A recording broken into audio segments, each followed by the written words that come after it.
Tinuke was the pride of her parents. Though they had very little, they made sure she lacked nothing.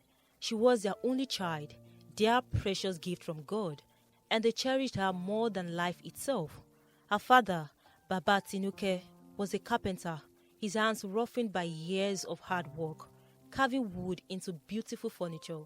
Her mother, Mama Tinuke, sold steamy hot food by the roadside, stirring pots of jollof rice and frying plantain with a love that made her meals taste like home itself. They toiled from dawn to dusk, fueled by a single dream that one day their daughter would rise above their struggles and bring them joy by becoming someone great. And Tinuke was indeed great in their eyes. She was obedient, intelligent, and had just completed her secondary school education. Now, she waited eagerly for admission into the university, clinging to the dream of becoming a lawyer.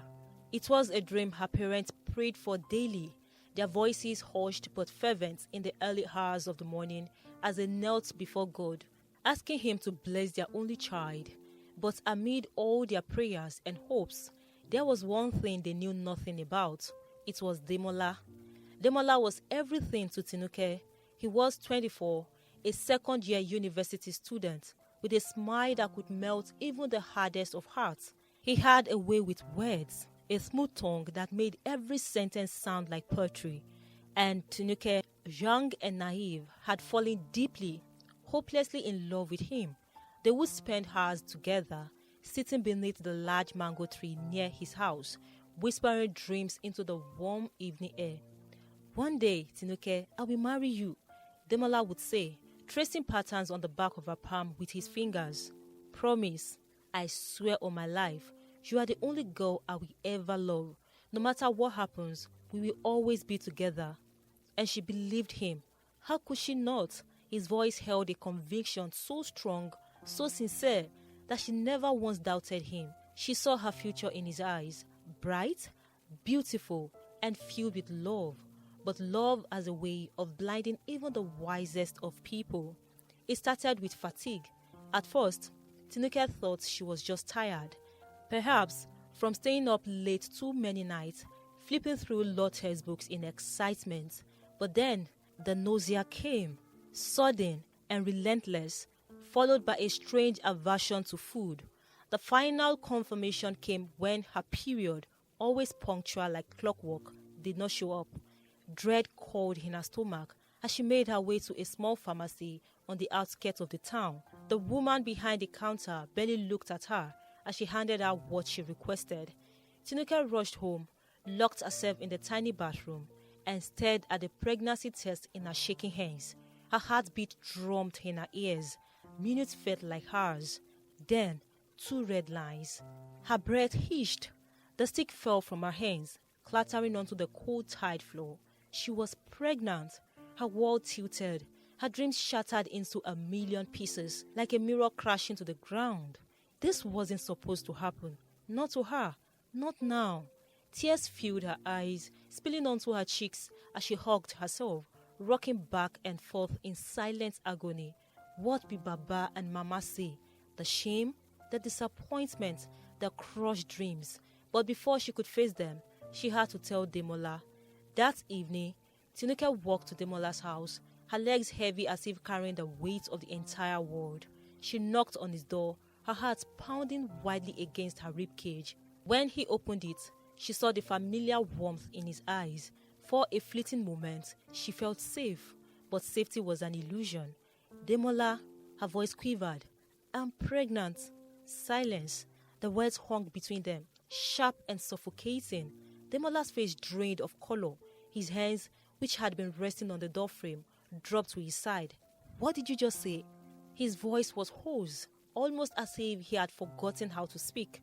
Tinuke swallowed the lump in her throat. "I am pregnant." She saw it then, the fear that flashed across his face, the way his body tensed. It lasted only a second before he turned away, running a trembling hand through his hair. "No," he muttered under his breath. No, it's not possible. This is not possible." Tears welled in Tinuke's eyes. "Demola, I didn't do this alone. This is our child." He started pacing. "Oh God," he murmured, gripping his hand. "Oh my God, no, this is not possible." Tinuke reached for his hand, desperation clawing at her. "We can figure this out together. Please, Demola." "Figure what out?" he snapped, yanking his hand away as if her touch burned him. "I am just in 200 level, Tinuke. I can't be a father. I can't do this." "But you promised." "Promised what?" His voice rose. "I don't know what you're talking about. Go and find the father of your child because it's not me." Tinuke staggered back. It felt like the ground had opened beneath her feet. "What?" she whispered, her voice barely audible. Demola's face was cold, his eyes like stone. "I don't know what you want from me, but I can't help you. Leave my house, Tinuke." Her breath hissed. "You don't mean that, right? Leave!"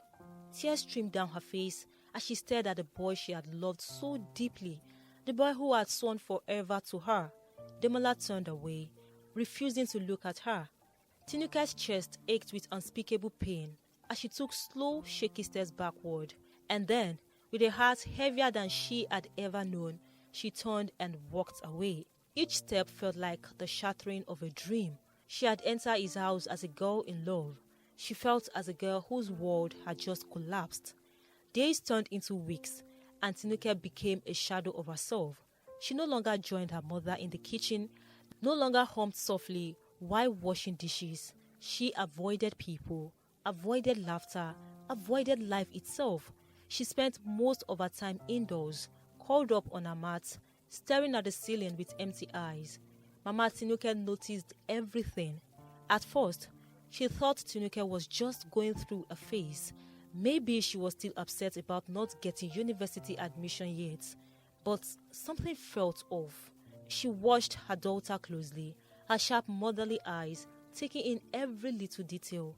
Tinuke had lost her glow. Her skin, once bright and full of life, now looked dull. Her appetite had changed. One moment, she didn't want food. The next moment, she was eating like someone who had been starving for days. And then, there was the vomiting. One morning, as Mama Tinuke was sweeping the compound, she heard the unmistakable sound of someone retching. She dropped her broom and rushed inside. There, in the tiny backyard, she saw Tinuke bent over, holding her stomach as she threw up. Mama Tinuke's heart slammed against her chest. She didn't say a word. She simply stood there, watching, listening.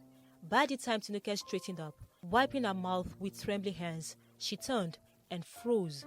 Her mother's piercing gaze was on her, cold, heavy, and suffocating. Tinuke's lips trembled. She could already see it in her mother's eyes. The truth had been revealed.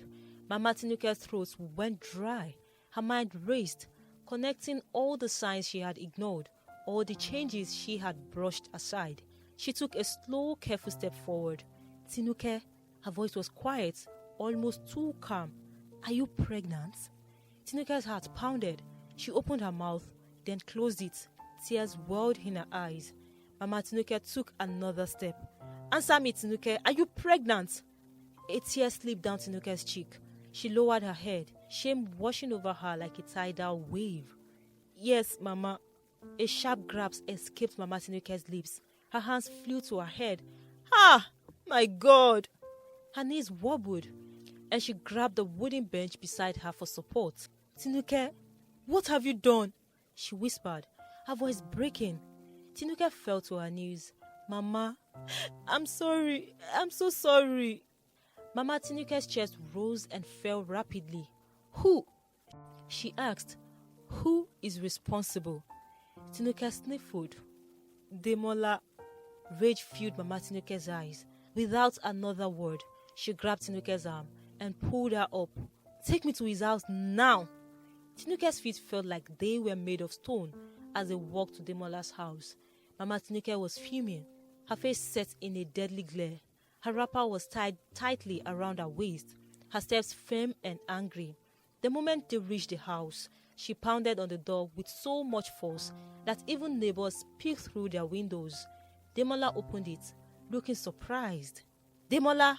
Mama Tinuke's voice was sharp like a knife. "My daughter said you are responsible for her pregnancy. Is it true?"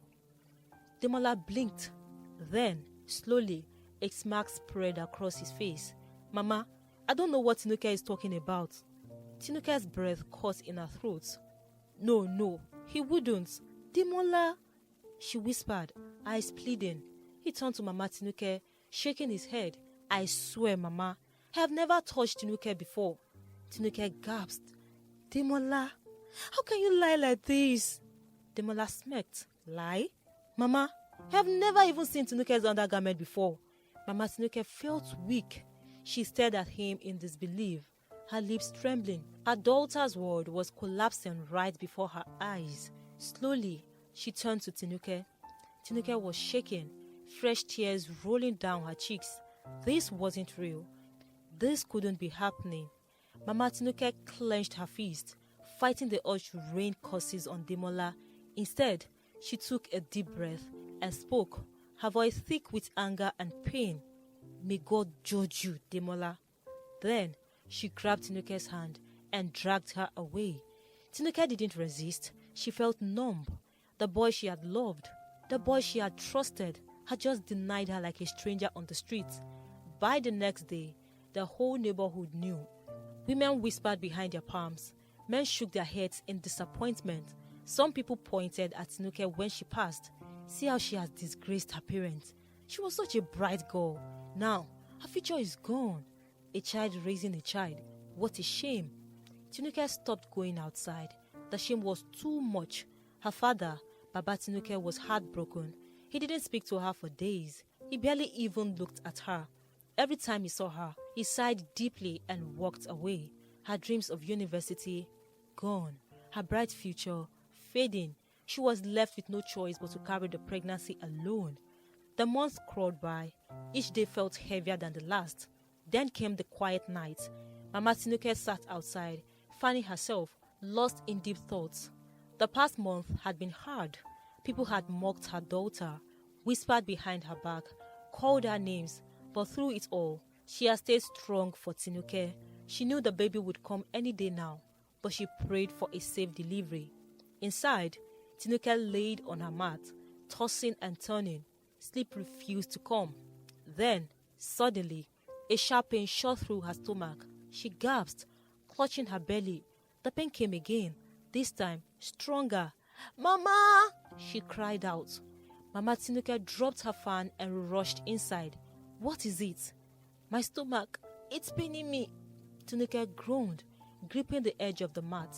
Mama Tinuke's heart started to race. She had seen this before. It was time. Somebody help! She shouted, running outside. My daughter is in labor! Neighbors rushed in. One of the women, Iya Bashira, touched Tinuke's belly and nodded. We need to take her to the hospital now. Mama Tinuke quickly tied the wrapper around her waist and grabbed a small bag. The women helped Tinuke up, supporting her as they led her outside. The road to the hospital felt like forever. Tinuke groaned in pain with every step. Sweat poured down her face. The baby was coming fast. When they arrived at the clinic, the nurses wasted no time. They placed Tinuke on a stretcher and wheeled her inside. Mama Tinuke tried to follow, but the nurse stopped her. Mama, you have to wait outside, please. She wanted to argue, but her throat was dry. She could only nod. Then the door shut. Inside the labor room, Tinuke felt like her body was being torn apart. Push, the doctor commanded. She tried, she really tried, but she was weak. Her vision blurred. She could barely hear the nurses rushing around. Doctor, her blood pressure is dropping, a nurse shouted. The doctor's face was serious. We need to get the baby out now. Tinuke blinked, her breath shaky. Her body was tired, too tired. She heard a baby's cry. A baby. She wanted to smile, to reach out, but she couldn't. Her strength was gone. Her lips trembled as she whispered her last words. Demola, you will never know peace. Then, her body went still. The machines beeped loudly. The nurse touched her wrist, then looked up at the doctor. Doctor, she's gone. Silence filled the room. Outside, Mama Tinuke paced the hallway, her hands shaking. Every minute felt like a lifetime. Then, a nurse stepped out, holding a small bundle wrapped in white cloth. Mama, it's a baby girl. A baby girl? Mama Tinuke's lip trembled as she reached out. The baby was so tiny, so innocent, with soft brown skin and a full head of curly hair. She was beautiful. But something went wrong. Where is my daughter? Mama Tinuke asked, her voice barely above a whisper. The nurse lowered her head. Mama, I'm so sorry. The words hit like thunder. The words seemed to close in. Mama Tinuke staggered back, her knees giving way. A sharp cry tore from her throat. No, my Tinuke, my only child. She clutched the baby to her chest, rocking her gently as hot tears rolled down her cheeks. She had lost her daughter, but in her arms, a part of Tinuke lived on. Through her pain, she made a vow. I will love you, my child. I will raise you well. You will never suffer like your mother did. She kissed the baby's forehead, her tears soaking the soft clothes. Outside, the wind howled. Somewhere in the night, a mother's cry echoed into the darkness.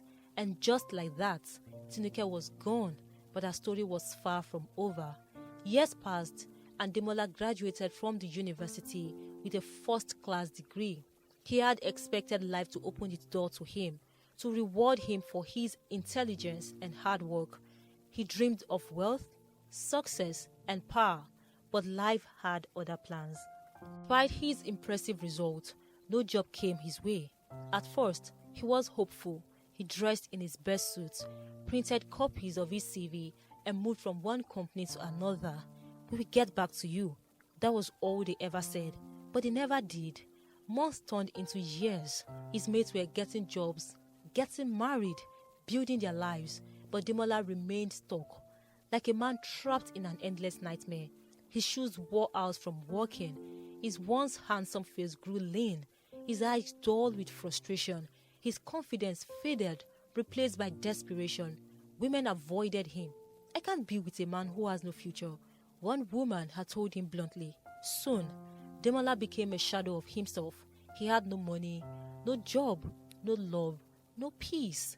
One evening, after another failed interview, he sat on a wooden bench by the roadside, staring into space. Why is my life like this? He muttered. An old man selling roasted plantain nearby chuckled. Young man, when things refuse to work, there is more to it than the eyes can see. Demola turned to him. What do you mean, please? The man smiled knowingly. There are people who can see beyond what we see. Demola hesitated, then leaned closer. Do you know someone?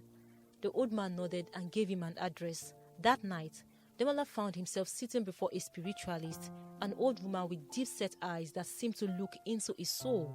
She burned incense, closed her eyes, and hummed softly. Then she spoke. You are under a curse. Demola's blood ran cold. A curse? He whispered. The woman nodded. The spirit of a woman cries against you. A woman you wronged deeply. She called your name in pain before she died. Demola's hand trembled. Tinuke. The spiritualist opened her eyes. Yes, her spirit has not rested. She cursed you before she took her last breath. Until she forgives you, your life will only get worse. Demola's heart pounded in his chest. But she's dead. What can I do? The old woman shook her head. That is for you to find out. Demola sat frozen, sweat dripping down his back. Tinuke was gone, but her cause was alive. And now, he had to face the consequences. Life was not kind to Demola. He searched for solutions. He went from different spiritualists and herbalists, hoping someone could break the curse. He fasted, prayed, did rituals, and even drank strange concoctions, but nothing worked. His life remained a mess. Every opportunity slipped through his fingers. Every plan failed. It wasn't just his career. Nothing in his life worked. His health suffered. His once bright and intelligent mind became dull. He fell into depression, roaming the street like a man without direction. At first, he still had friends. They encouraged him, told him things would get better. But as the years dragged on and nothing changed, they left one by one. Demola became a burden, a nuisance in the community. He could no longer afford rent. The landlord threw him out. He started sleeping under bridges, in abandoned buildings, and sometimes at motor parks. Begging became his only means of survival. He moved from place to place, stretching out his hands for food. He became known as the area beggar. Children laughed at him, running after him, singing in mockery. Demola the jobless man, Demola the hungry man. He would cover his face in shame, but there was nowhere to hide. The once handsome and confident Demola had become a shadow of himself, dirty, unkempt, and hopeless. One evening, as he sat under a tree, staring at the last piece of gari in his bowl, an old man approached him.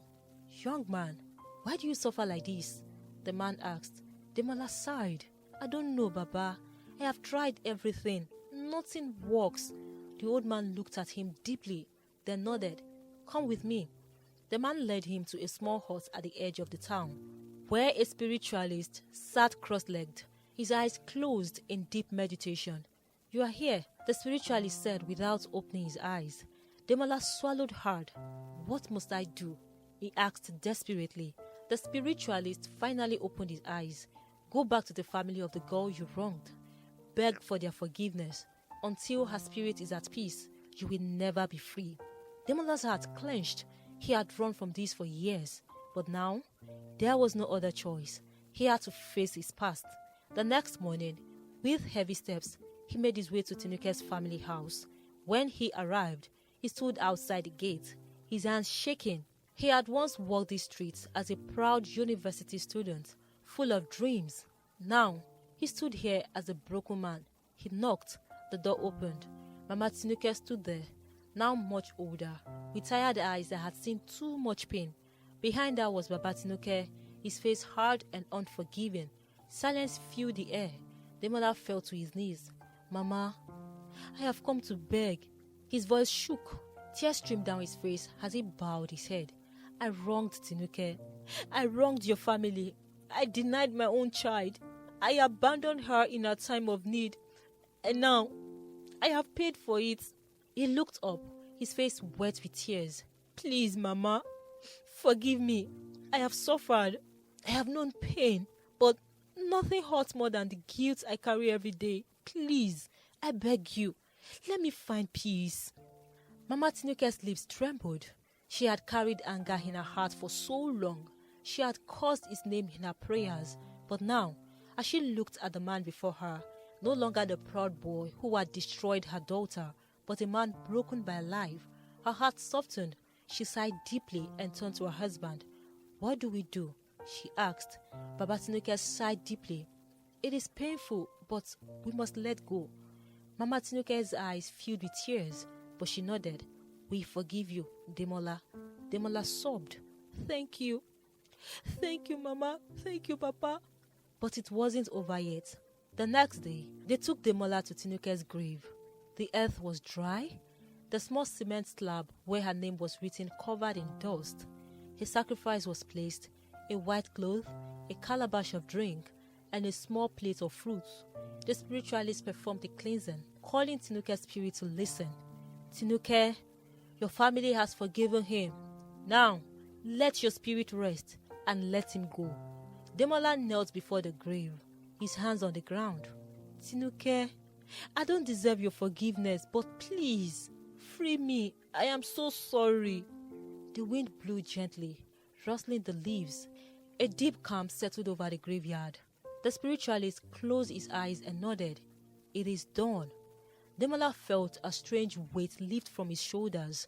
For the first time in years, he could breathe. Days passed, and things slowly began to change. One day, he was sitting under a tree when the man approached him. "Aren't you Demola?" "Yes," he replied cautiously. The man smiled. "I've heard of you before. I have a company, and we need someone smart to handle legal matters. Would you be interested?" Demola's eyes widened. Yes, sir." It felt unreal. After years of suffering, doors were opening. With the help of the job, he got a small apartment, bought new clothes, and began to rebuild his life. One evening, he visited Tinuke's grave alone. "I will never forget you, Tinuke," he whispered. "I pray your spirit rest in peace." A gentle breeze blew, carrying away the last traces of his past. Demola stood up, took a deep breath, and walked away. This time, into a future where he would never make the same mistake again. If you like this video, you will enjoy the next one. Click to watch it now. I'll see you in the next video. Goodbye.